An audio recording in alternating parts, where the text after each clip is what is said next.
My hometown, an introduction. Unlike fictional Lake Wobegon, Jamestown is a small town located in the Piedmont area of North Carolina. It's the town where I grew up and still reside today.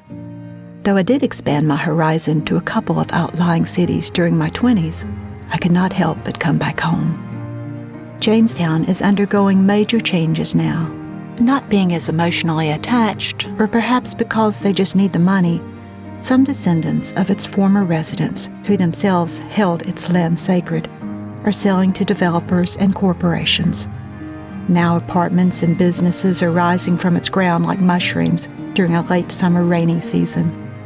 Then there's the highway bypass that has plowed through green space, farmlands, and homes.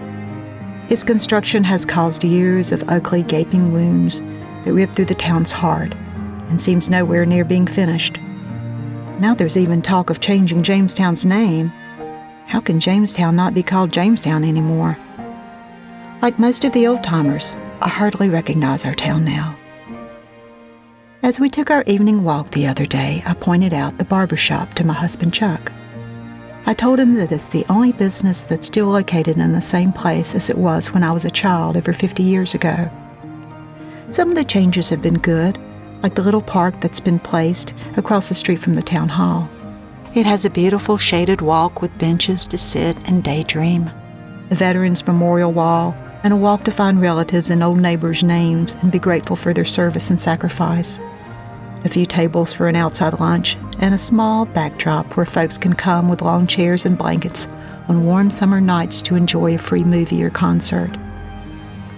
There's something sad about watching all the new residents flood in. I guess I'm just being selfish, but isn't it like human nature not to want to share when you have found something good? And Jamestown is still good.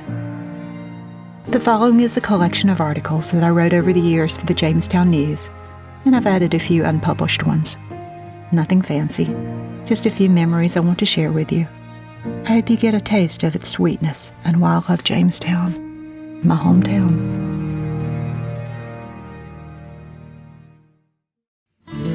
Jamestown, my hometown. Over the years, as I've gotten in conversations with others about their hometowns, I could tell they were impressed when I'd mentioned mine often smelled like baking bread. Of course, I was referring to that wonderful aroma that wafts through the air from the commercial bakeries that have resided in Jamestown for many years. When I was a small child, my father worked for Tip Top Bakery, repairing their delivery trucks. Sometimes after school, my mom would take my siblings and me to the Tip Top outlet store, where Flowers Bakery is now, for a huge box of their honey-dipped donuts. We'd fight over who got to lick the sugary liquid in the bottom of the box. I have never tasted a better donut since, and it gets my vote when folks start talking about who has the best donut. I'm 53, and except for a few years in my 20s, I've always lived near the town of Jamestown. My family moved to the area in 1956. Mama, who was born and raised in Thomasville, proudly claimed Jamestown as her hometown. How many times as we drove through town did I hear her say, "I like Jamestown, it's such a nice town." I've seen many changes, and the changes are coming much faster now than before. You don't have much time to recover or grieve the loss of precious sights and places you've always known. I've had to tell myself more than once as I've seen areas developed, it's not your land. Things change. Sometimes things have to change. Be grateful for the years you had to enjoy the trees and the land by the roadways, green and unspoiled. The stretch along Dillon Road, where Riverwalk is now, was magnificent with color in the fall. Mother would say as we drove by, "This is as pretty as anything you can see in the mountains." And I can't say I miss the scary, narrow bridge that once spanned the river there. If the roads were wet, or worse, icy, there was always a fear you could slide down into the river if you had to stop too quickly to let oncoming cars pass. I recalled it happening to at least one person. Our family never tried to pass another car on the old bridge. I remember scaring my dad when he was teaching me to drive by getting too close to the railing.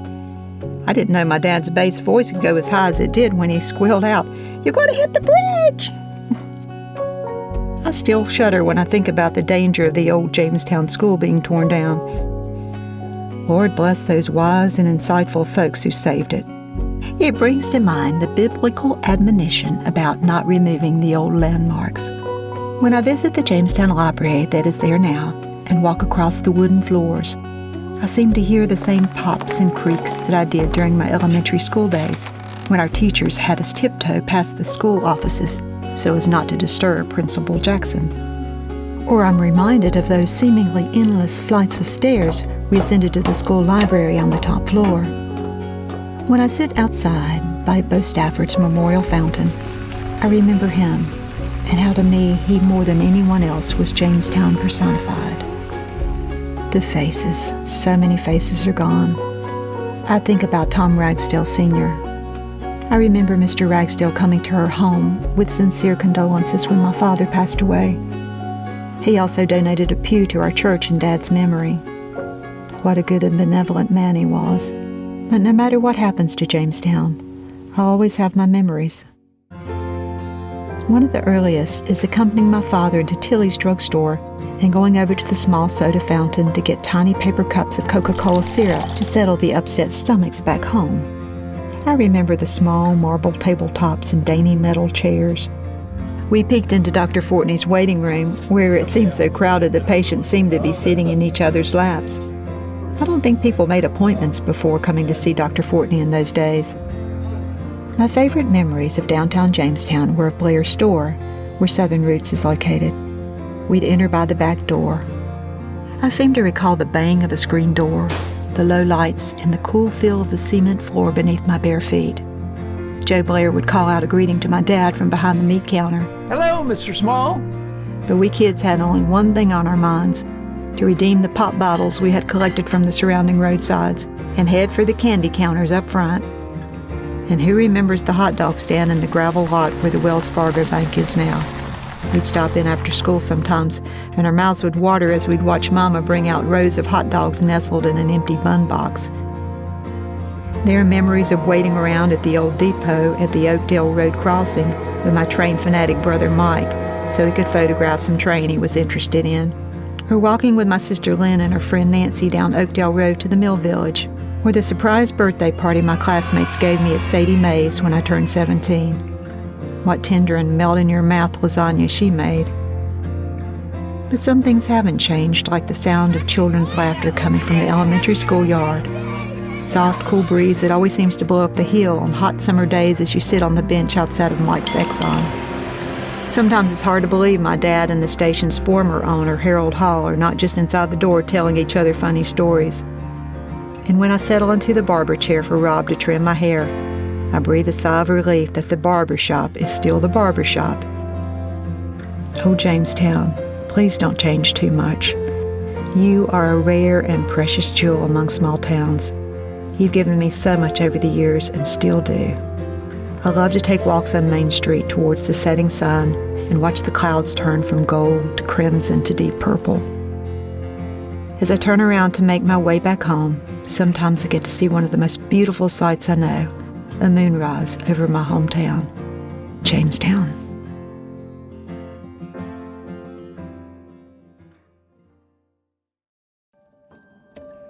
An autumn in Jamestown.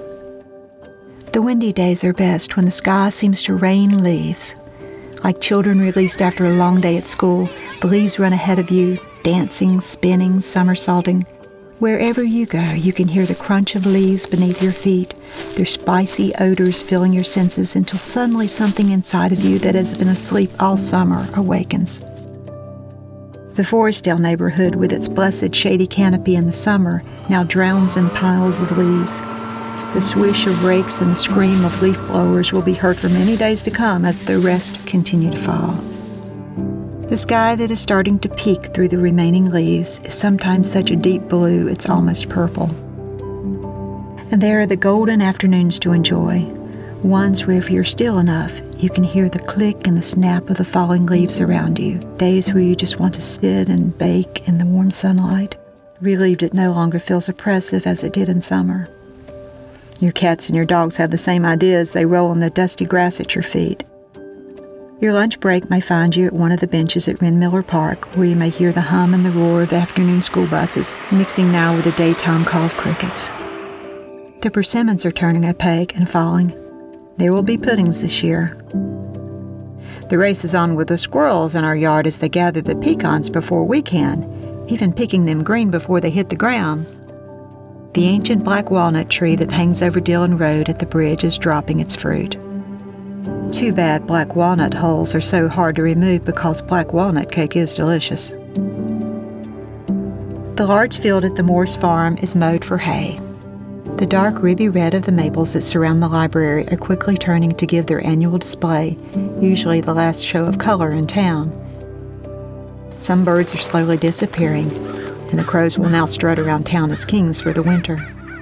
The warmth of the sweater feels good as you venture out in the evening to one of the town's restaurants, or to a class at the community college, or maybe to a historical lecture at the library. As you return home where the summer haze is gone, even the stars look bigger and brighter.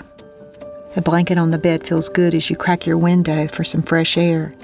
You hear the trains that run through town once again, the ones you'd almost forgotten during the air-conditioned nights of summer. The light that illumines the whole town is the pumpkin patch at the Methodist church. The brilliant orange is almost blinding as you drive by. The happy squeals of the children on the hay rides they offer, precious. There are days for us to vote at Town Hall, where the placards of the candidates are as varied and colorful as the surrounding fall foliage. One of the loveliest sights to see in Jamestown is the mirrored image of the fall colors in the old city lake: olive, crimson, gold, flaming, and burnt oranges. You can enjoy the beauty up close on one of the park's leaf boat tours. Every Saturday offers more yard sales than you can shake a stick at, and there's always something good to eat with the various church and organization fundraisers. How good of our Creator to warm us with these things before the cold, gray days of winter begin.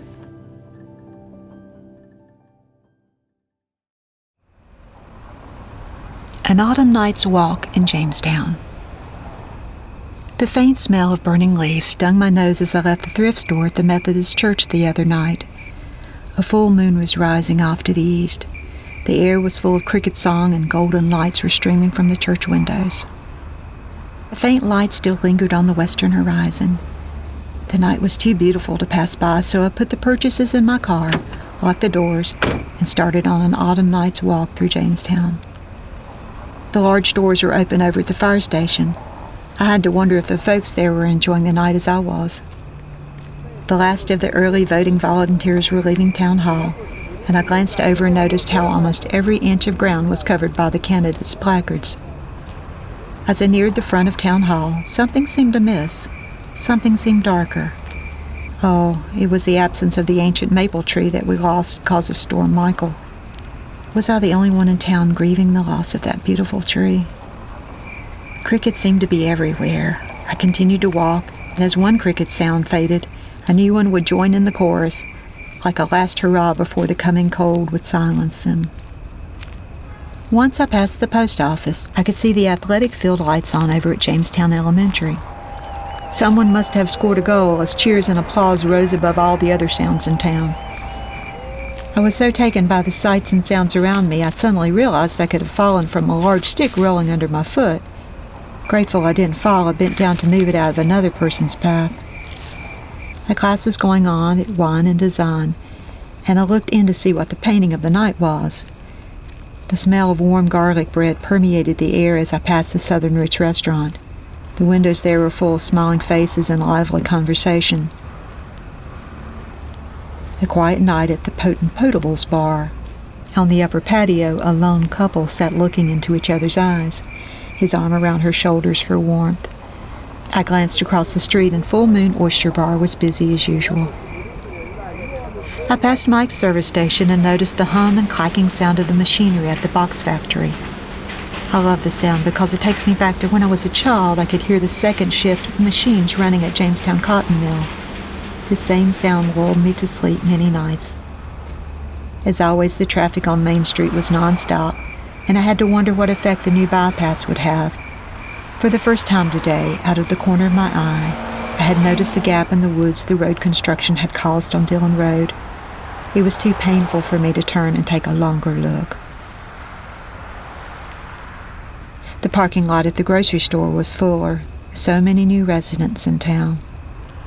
And just as I had started wondering why I hadn't heard a train yet, one started approaching. The engineer was riding the horn. There must have been a deer near the tracks. They're bad to congregate there on the western end of the track, especially this time of year. The cold, clear night amplified the sound, and I almost had to cover my ears. It still amazes me how we've become so accustomed to the rumble and blaring horns of the passing trains through town that we often don't hear them. They're such a part of Jamestown's soundscape. A short walk tonight. The sky was now a deep midnight blue. The stars looked bigger and more defined. I turned to go back up the hill. I took deep breaths. The cool air was so refreshing after a long, humid summer. As I returned to the church, I noticed the moon had risen and now appeared to be above the steeple. The thought came to me that this is the same moon that has risen over our town as long as it has existed and will continue to do so after we're gone. As I stood there looking up, I was glad I had taken this time to enjoy this beautiful night in Jamestown. City Lake Park. For many of us who have lived a long time in Jamestown, High Point City Lake Park is like an adopted child we've taken to our hearts and made our own. Years before our birth child, Jamestown Park, we played beneath the shade of the City Lake Park trees, enjoyed with our classmates the end-of-the-year school picnics, and swam with our families in the blue waters of its pool. Some of Jamestown's most hallowed historical sites lay beneath the lake that was made by the damming of Deep River in 1927 to provide a water reservoir for the city of High Point. A few of Jamestown's earliest remaining buildings still stand within the confines of the park. The pool and park were built in 1934 through funding by the WPA, a federal recovery program of the Great Depression. At the time of its completion, the swimming pool was the largest in the Southeast. When the park opened in June of 1935, the High Point Enterprise said it was the finest of its kind in the Southeast. All I know is when I first saw it in the early 60s, it was love at first sight.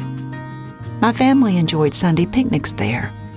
Probably the fare was my mother's wonderful fried chicken, her potato salad I've never been able to duplicate, deviled eggs, squares of cake, and homemade lemonade, carried in a gallon glass jar with a metal screw lid.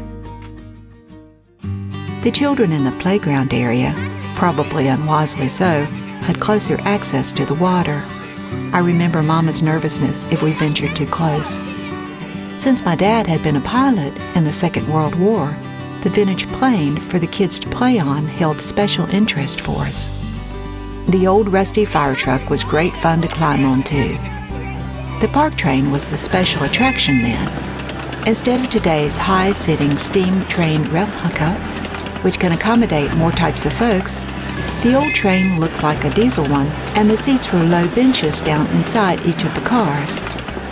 The ride seemed faster, probably from the lower vantage point, and the driver had once been a real train engineer. Screaming while going through the tunnel was a tradition even then. In those days, a kid could really get hurt out on the playground. There were sharp metallic edges, heavy objects that could hit you in the head, and hard ground to land on. But you know, those dangers kind of added to the thrill and adventure of it all. It took me years to get up the nerve to go down the big sliding board, which was not encapsulated as today's slides are. I can remember getting caught in a long line of children that went all the way up the back ladder. I can't do this, I thought to myself. I caused groans and rolled eyes as I asked the kids to back up and let me back down. They were sliding down backwards, face down, and in twos. I felt pretty wimpy. I was a wimpy kid. Don't push me too high, I'd caution the person behind the swing. Hadn't I heard stories of people going over the top and back around? No such flights for me. Children didn't need a juice box or a soda at the park. Well, the snow cones they sold were really nice if your parents had the extra money to get you one. Most of the time, we were content to run to one of the many water fountains in the park and bend down with our perspiring faces for a quick gulp. Over the pool in the pavilion area, there was a jukebox. I think the park staff facilitated dances and basketball games in those days. With open windows 2 miles away, my family could hear songs like A Hard Day's Night and Twist and Shout drifting in on the warm summer night breezes. One night a couple of years back, as I sat with my brother Chris, where he still lives at our old home place, and heard the live music coming from Southern Roots, I was carried back to those days. For years, Mama would take us to the pool to wade and splash around. We never learned to swim until later in life. She would sit on a bench and watch us. Sometimes I would go to the pool with my sister Lynn and her friend Debbie, but that was pretty boring. They were several years older than me and seemed only interested in sunbathing and watching out for boys. For some reason at that time, it was a big thing for young couples to walk out over the dam to the middle and kiss. Then there were the art festivals of the early 70s. During the hippie years, you could get a peace symbol on a flower with the words "Flower Power" painted on you while listening to live bands. I recall several concerts my sister, brother Mike, and I attended. Several years ago, when the City Lake Park underwent its major renovations, I watched with fear as I saw land cleared and some of the old trees brought down. The changes were needed and are beautiful now, but I was so relieved when I realized the park stayed recognizable and basically the same. Sometimes, when I start feeling overwhelmed by the stress and pressures of this world, I go to City Lake Park and just walk around. Like visiting old friends, I stand among the trees I knew as a child. I sit on one of the benches and I look out over the lake at the beautiful clouds and their reflections. I think about God and eternal things and breathe a prayer for help. It doesn't take long before I start to feel God's peace. As the winds that sweep across the lake reach me, He seems to use them to cool and calm my fevered thoughts and worries, and I'm grateful for answered prayer in the old City Lake Park.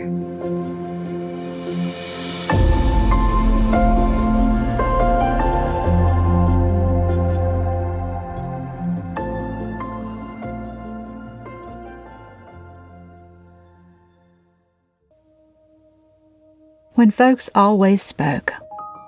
The sidewalks of Jamestown, those beautiful brick-patterned sidewalks, it's good to see people out walking and enjoying them. When I walk late in the day, I pass various and sundry folks, rarely the same ones twice. Most people acknowledge my half-smile and good evening. But my feelings get hurt when my efforts to be civil are not acknowledged, not even with a nod of the head. I don't want to be judgmental. I don't know what's going on with the folks that they don't respond. I know we must be careful and use wisdom. Bad things can happen, but I'm a skinny, middle-aged woman usually wearing shorts and a t-shirt. This attire doesn't create much of a place to conceal a weapon. But then, I've always learned you can't judge by appearance. If you did, you would have things all wrong as to who is friendly and who isn't. I know the sidewalks create a tight place to pass a stranger, and I'm not always comfortable myself, but this is still a small town in many ways. And it's hard to let go of the days when folks stood around town and just talked, told jokes and stories, and asked about each other's families. I have so many memories of my dad talking with people like the mayor, the town's doctor, and the leading businessmen. These were the busiest and the most productive men in town, but they always took the time to stop and visit with you. Now this is stretching it a bit, but I can even remember my dad taking our pet raccoon into the drugstore and going back to the back and saying to the pharmacist, "Mr. Boone, I'd like you to meet Mr. Coon." Not in a million years could something like that ever happen again, but in the past, all the folks who worked at the drugstore could fill your order perfectly while listening to you talk about your latest illness, operation, or hospital stay. You knew everyone in all the stores. I remember the manager, Jimmy Stone, at the Cloverleaf grocery store, who talked with his customers as he worked in the aisles. And of course, there was Ed Robertson. He bagged your groceries and made sure you left with a smile on your face. What a relief to run into Mary Lee around town. She always has something funny to say to brighten your day, or Alan Johnson with his kind words and radiant smile. And it's fun to jump into the lively banter that's usually going on between Gary, Mike, and Kathy at the post office. Sometimes a good conversation's going on down at Rob's barber shop. But one of the last times I was there, it seemed like everybody was more content to just look at their magazine. A couple of years ago, there was a friendly teller at the drive-thru at my bank, and I wrote to the manager telling him how much I appreciated her customer service skills. She was promoted, but a replacement, bless her heart, she tried to follow in her footsteps and would ask me each Monday morning, "Well, what did you do over the weekend?" I wanted to laugh and say, "Well, I appreciate your efforts, but your question is just a little too friendly." Wouldn't it be great to see all those beautiful benches around town full of people sitting and talking? And by the way, thanks to those who donated the park benches. They're a wonderful addition to our town.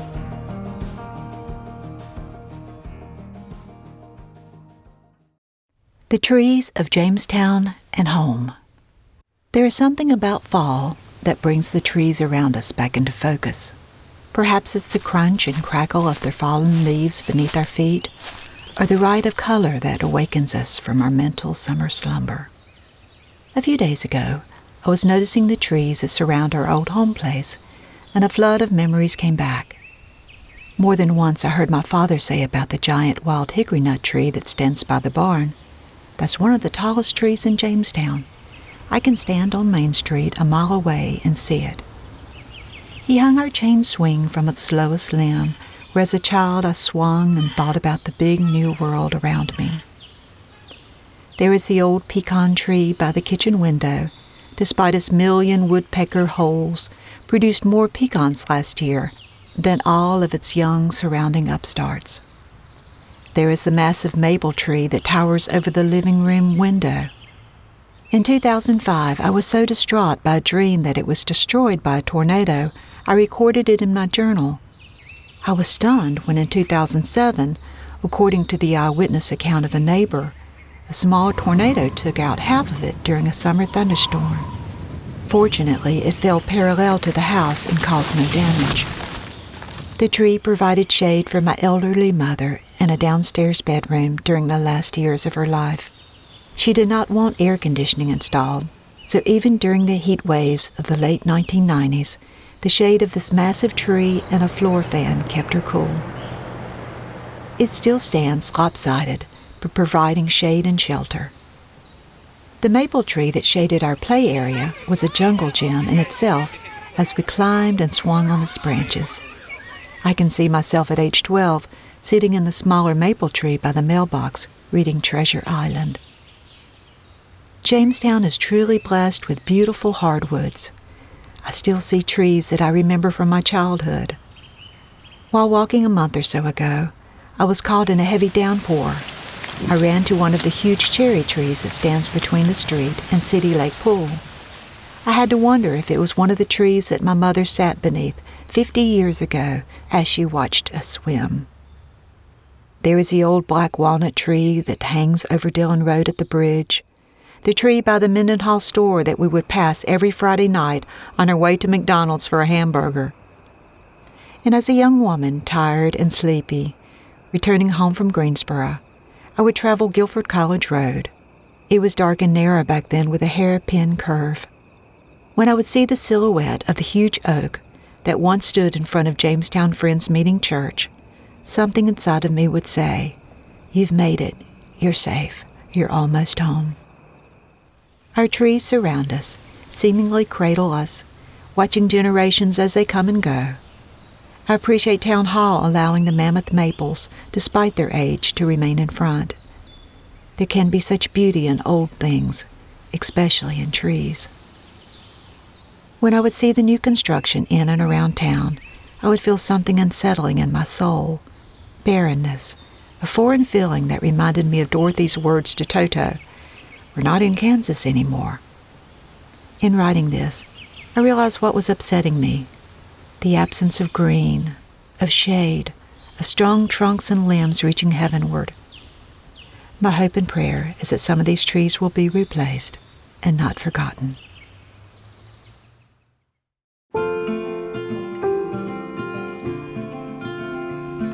Olene's 1938 Jamestown Memories. A day started early back in 1938 for 10-year-old Olene McGee. As she awakened, she could smell the freshly baked biscuits and fried ham her mother, Ida, had prepared for breakfast.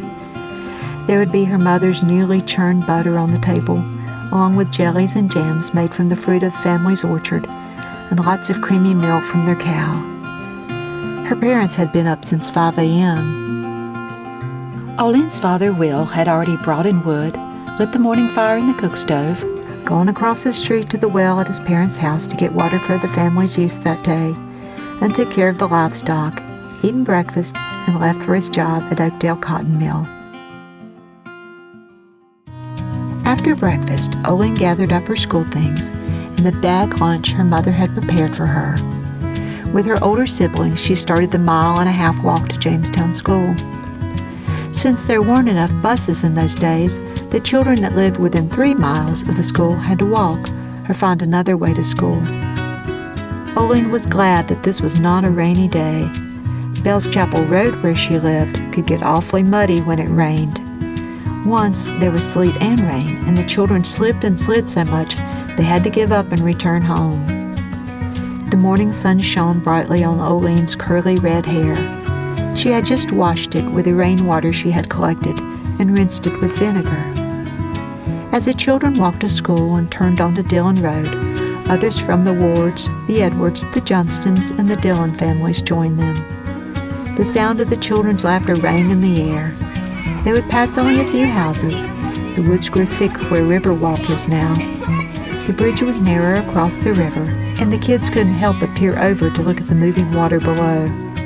They were always careful to look and listen at the railroad tracks because there was no crossing signal at that time. In later years, when they did ride the school bus, a child had to get out and look up and down the track before the bus could cross. Back then, the trains were harder to see because the trees were allowed to grow nearer to the tracks. School always began with the students meeting in the auditorium for assembly, which included the Pledge of Allegiance, a devotional, and the singing of a few songs. Olene was usually called on to read the scripture verse for the day. She was in the 4th grade this year and thought her teacher was especially nice. Classes began, but everything in the school had come to a stop because a train was passing through town. The school windows were partially open even in cold weather because of the radiator steam heat.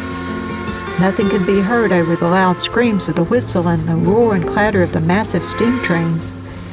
Through the large windows, you could see the billowing plumes of smoke the engines produced.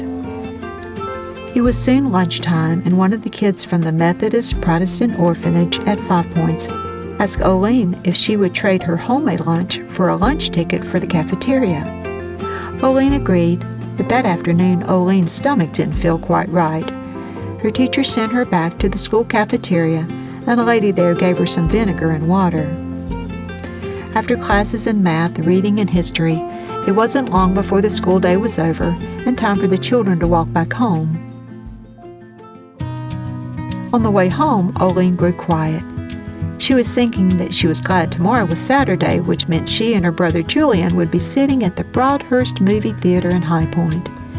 For only 10 cents, they could watch their cowboy favorites and an exciting serial cliffhanger. She had to wonder if her heroine survived last week's disaster. Young people walked everywhere in those days. Olene and her friends thought nothing of the 2-mile walk from home to City Lake Park. Her family usually went there every weekend. There's always something going on there. Celebrations, concerts, picnics, dances, swimming.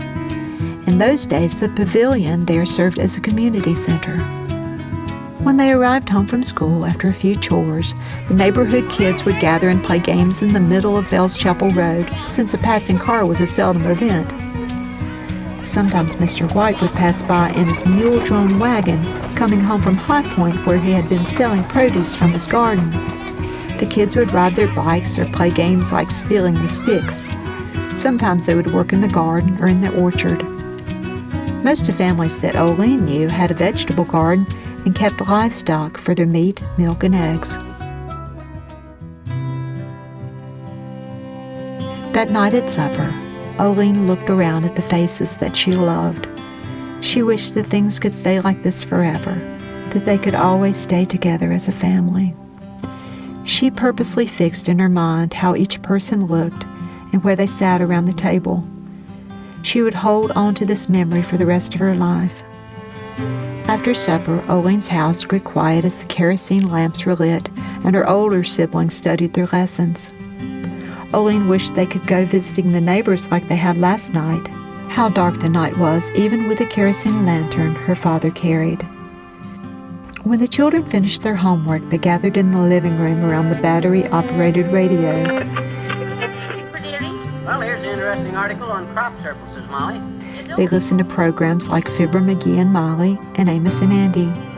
Or sometimes they played records on the crank-up Victrola. After work, her father had walked to Johnson's store in Jamestown and bought a few things for the family. As always, he had brought Olene a small bag of candy. Olene shared her candy with everyone as they listened to the radio that night. 9 o'clock came and Olene's mother said, "Bedtime, children." Olene went to the room she shared with her sisters and soon was dreaming sweet, youthful dreams. She did not dream that in a few short years the world would turn upside down and the young men of Jamestown would leave to fight a war an ocean away. She did not dream that her brother Julian, so good, so gifted, would give his life for his country somewhere in France. Her dreams were probably more along the line of the night years in her future when she would look across a crowded dance floor and fall in love with a handsome young fiddler named Dewey Mabe, who she would later marry. Or perhaps she would dream of the children like the ones she would have, Carol and Richard. Olene's home place on Bell's Chapel Road was located where Bell's Wesleyan Church now stands. Olene McGee Mabe, now 92 years old, still resides in the Jamestown area. When a treat was a treat. We have too much these days. We really do. Whatever happened to what we used to call a treat?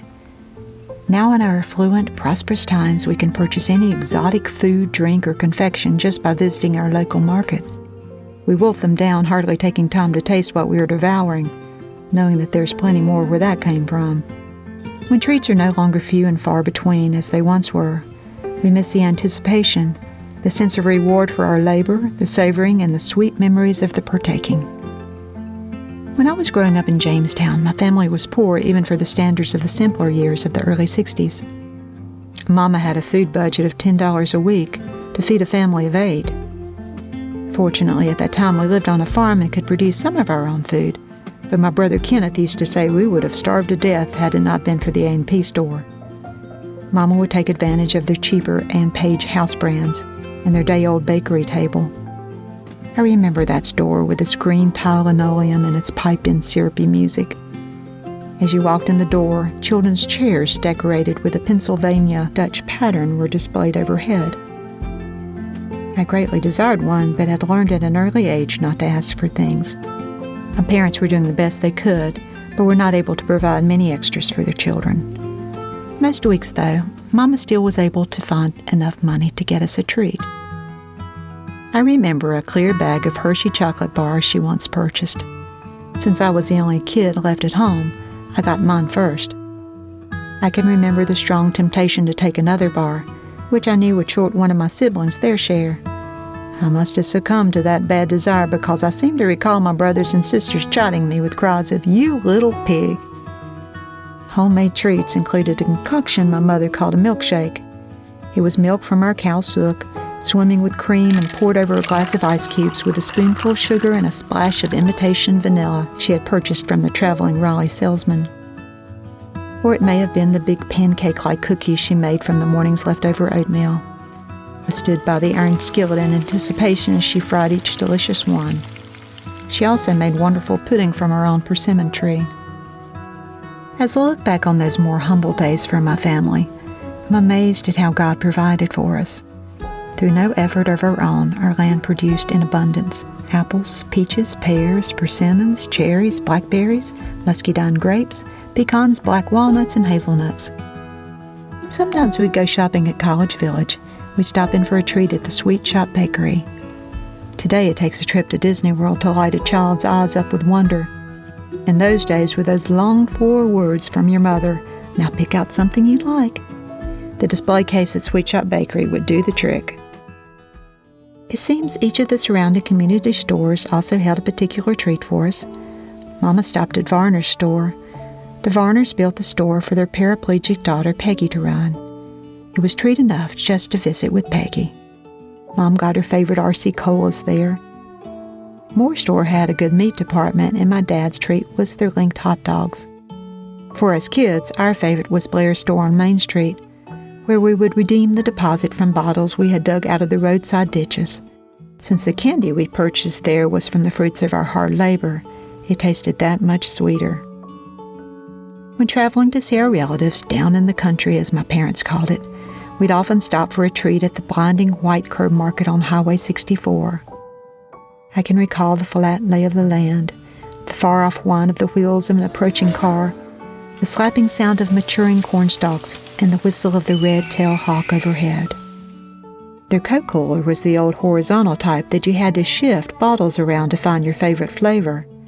Back in those days, Coke and Pepsi didn't have such a monopoly, and there were all kinds of drinks from independent bottlers to choose from. Digging through those coolers was like searching for buried treasure, but you had to hurry before Daddy called time's up, saying something like, "You're letting all the cold out."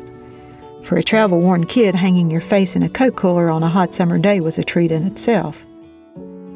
But I think the ultimate treat for us was when the homemade ice cream freezer was brought out at my Aunt Jane's house. To me, homemade ice cream incorporates all the elements that make a treat a treat. The anticipation. It takes a long time to make homemade ice cream. The sense of reward for your labor. Any of you who have ever hand-cranked an ice cream freezer will amen that point. The savoring. It's hard to wolf down a big bowl of ice cream on a sleepy Sunday afternoon, sitting under a large shade tree with those you love.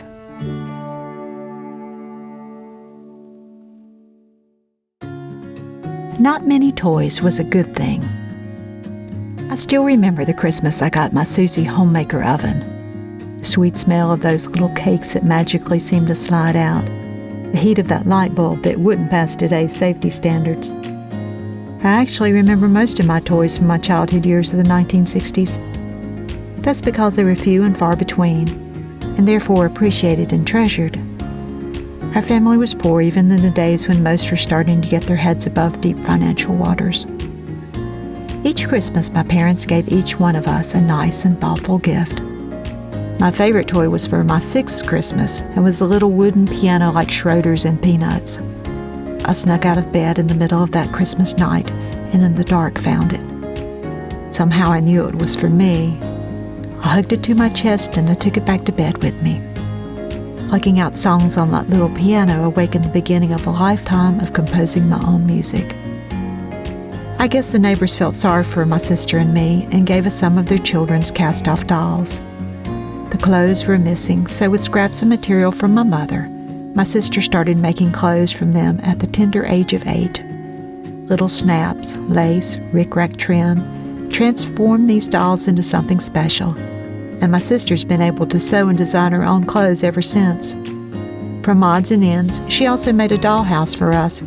My sister is now so crafty and able to make something out of nothing, she could have her own craft channel on YouTube. The most memorable toy I recall that my brother Tim had was one of the first G.I. Joe dolls. He was just the right size to go on a date with my Francie doll. Come to think of it, I think he married her once. With not many toys to play with, Tim started disassembling objects around the house just to see how they work.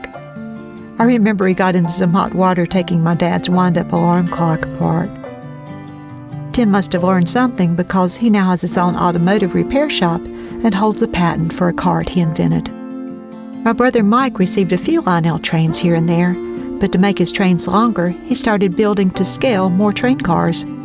He also built mostly from scratch a train layout. In later years, he wrote articles for train hobby magazines about how to do these things.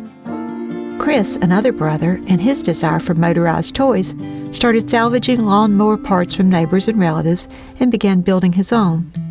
He still works as a mechanic and once ran his own small engine repair shop. The Sears and Roebuck catalog that we devoured at each arrival caused us to drool over its offerings of above-ground pools and swing sets. But no problem. My brothers, with shovel in hand, found the perfect spot in our woods and dug out a swimming hole in the yellow clay. We came out as yellow as the clay, but it was cool and refreshing on those hot summer days.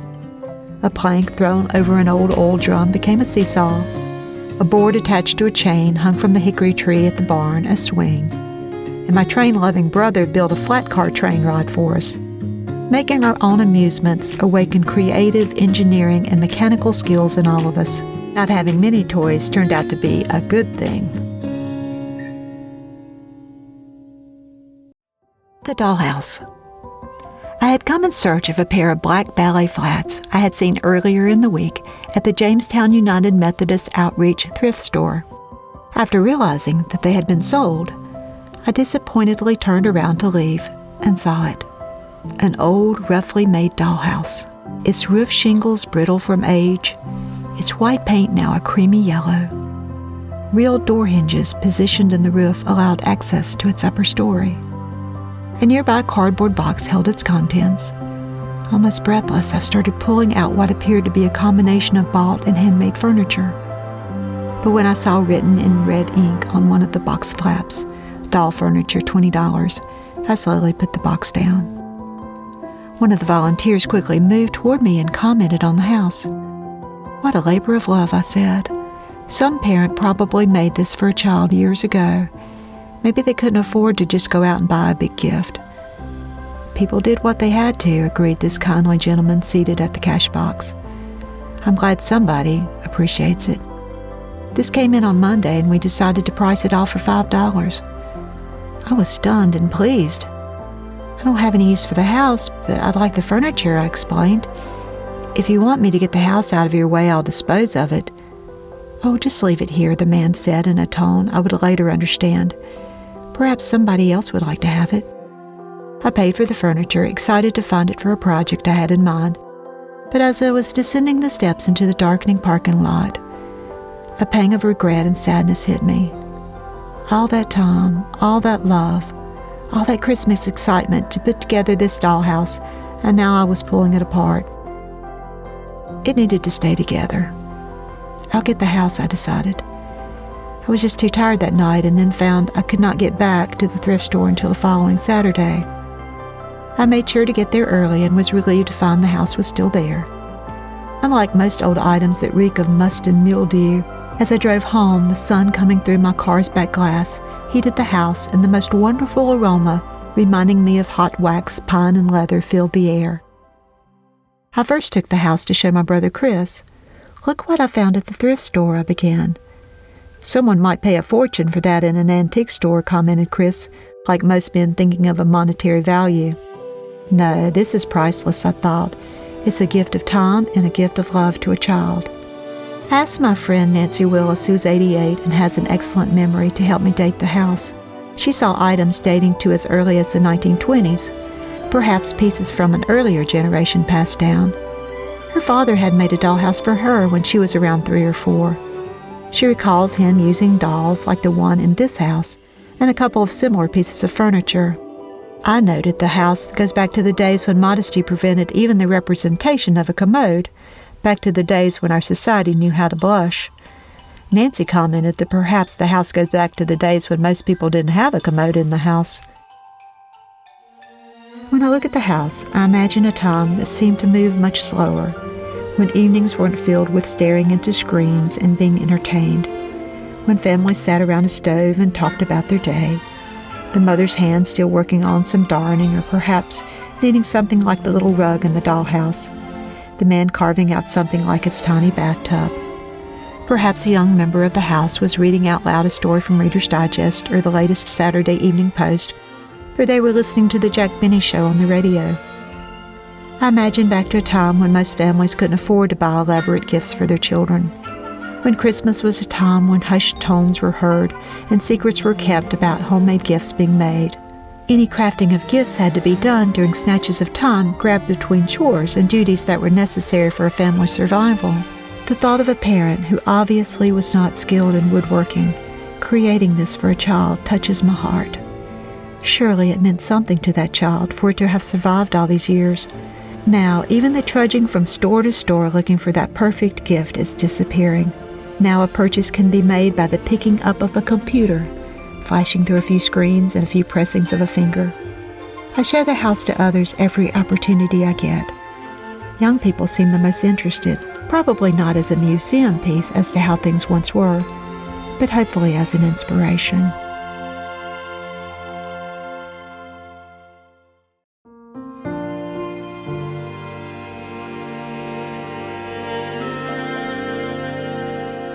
The old farm. I heard for the land and the way it used to be. It was a beautiful old farm where little children with bare feet ran through the fields, climbed the creek banks, and where their excitement for their next adventure sometimes caused a misstep into a fresh cow pie. Bee stings, copperheads in the path, bumps against the electric fence, and stuck clothing while climbing the barbed wire fence didn't dampen for long the joy of those seemingly endless summer days. The old hickory nut tree out at the barn continues to lose its limbs and will soon be cut down. It holds the strongest memories of the trees of my childhood, and it seems symbolic of the passing and the death of those sweet things. It is sad, but life has to move on.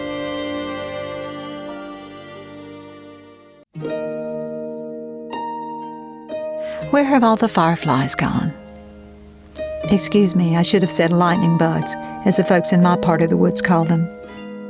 Every June and early evening, my eye catches the sight of one, and I start counting. 1, 2, 3. There's never many more than that. And then I feel a sadness.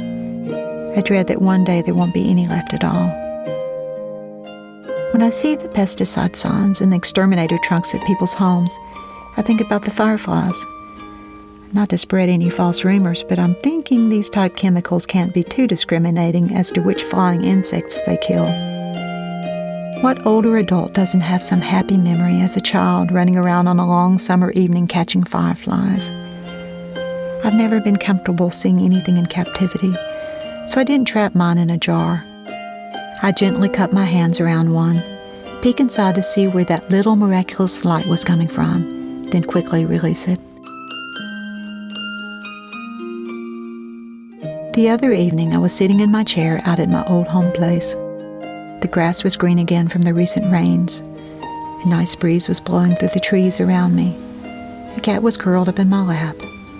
Then a golden spark rose from the ground and disappeared. Then another. Then another. And as my eyes scanned out across the fields, hundreds of fireflies were rising, blinking their lights, just as they used to. They were back.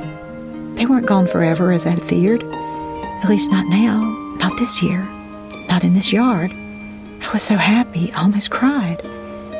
Mesmerized, I watched them. I was a child again. Life was fresh and new, full of wonder and awe. As darkness deepened, the fireflies rose higher into the trees around me.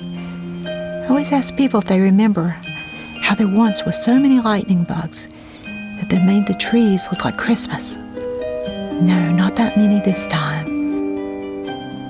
Not like it used to be. But I never thought I would ever see anything like this again.